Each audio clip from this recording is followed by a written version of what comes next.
Okay, so let's imagine that we're on board for having less clutter in our lives, like having more free time, making time for connection in our community, and not necessarily like spending that time like shopping.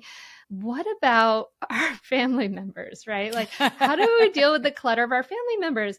All the little stuff kids bring home. So I was so frustrated with that. I remember when my daughter was little, there would be just like so many toys and things that would come into the house. It was overwhelming for her. Kids are actually like much easier to be around when they're not overwhelmed by their stuff.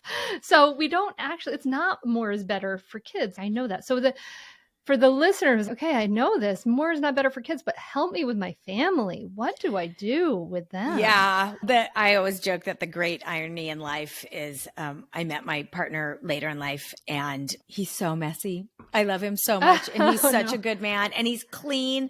Dishes are done, house is clean, but there's just piles everywhere. And I'm like, what?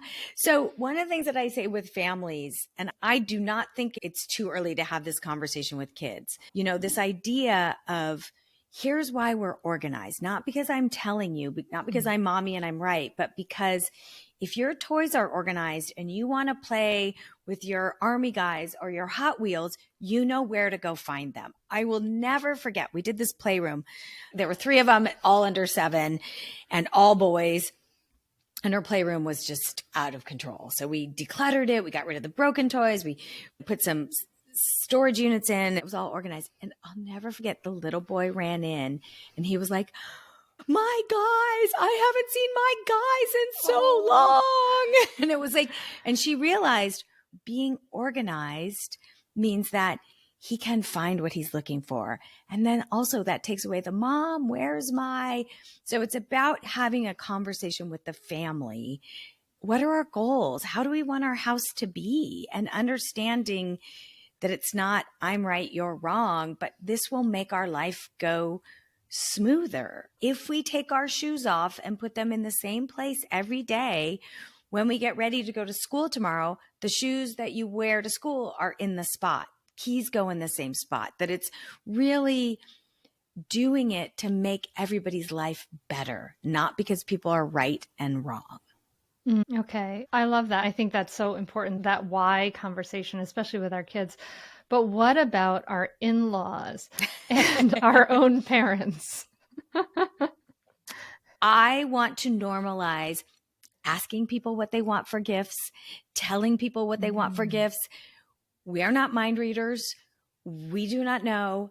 I think it's this idea that someone should just know what I want and surprise me, especially for kids. Kids change what they want so fast.